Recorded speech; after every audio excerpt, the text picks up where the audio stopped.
In this video, we're going to discuss translations. Remember, translations is a type of transformation that is just sliding a figure. So here we have our original triangle ABC, and I can see that I have slid it. I have translated it to become A prime, B prime, C prime. Remember, I know which one the new image is because it has the apostrophe after each point, and that's telling me that that is prime. So, how do we do translations? Well, one way is they can go ahead and either tell us to translate something by moving it to the left, right, up, or down. They could also write it in algebraic representation. Right here, it's telling me that we're going to add 4 to the x value. Remember, our x-axis is the one that goes left and right. Whenever we're adding, we're going to move to the right, and if we're subtracting, I'm going to move to the left. Y value is the axis that goes up and down. If I were to add, it's going to end up going up, and if I were to subtract, it's going to end up moving down. So my x and my y value is telling me the direction I'm going to move, left, right, up, or down. We're going to do that for every single point in this triangle TIE. So let's do it for each point. Pick a point. Let's pick T at first. Here's my point T. I'm going to move it to the right 4, and y minus 2 tells me that I'm going to move it down 2. Go ahead and do that for this point. So we're going to move to the right 4, 1, 2, 3, 4, count the jumps, and down 2, 1, 2. And then I'm going to go ahead and put a point where T prime is going to be located. Now, you could always check it by, let's write down what ordered pair we actually started with. T is located at -5, -1. So T was located at -5, -1.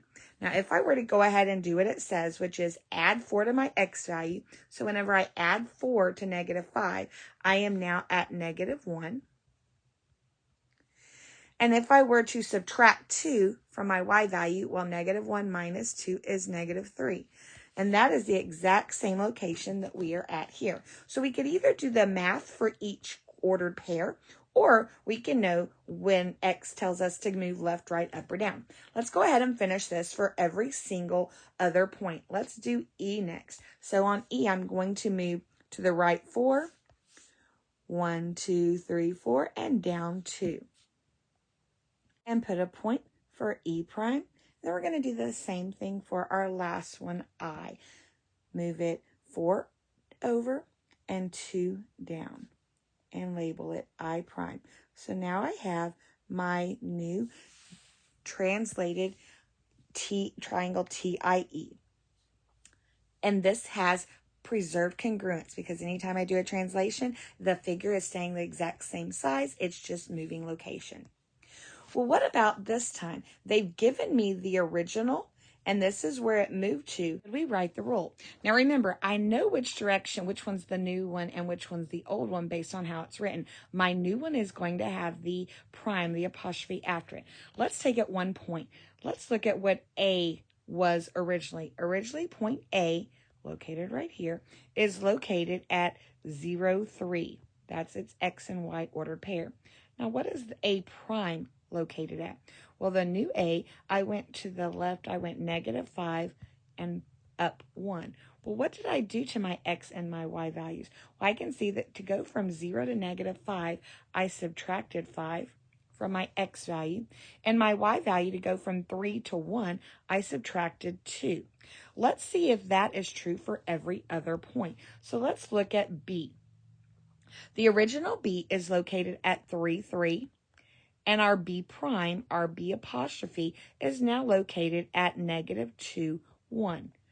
Did it still, the x value subtract 5 and the y value subtract 1? Well, yes, it did. In fact, I could go through and check all my other points. C was originally at 5, -1. And now the new C prime is located at 0, -3. Once again, I can see that my x value subtracted 5 and my y value subtracted 2. And the same thing holds for the very last one. My D was originally at 2, -1.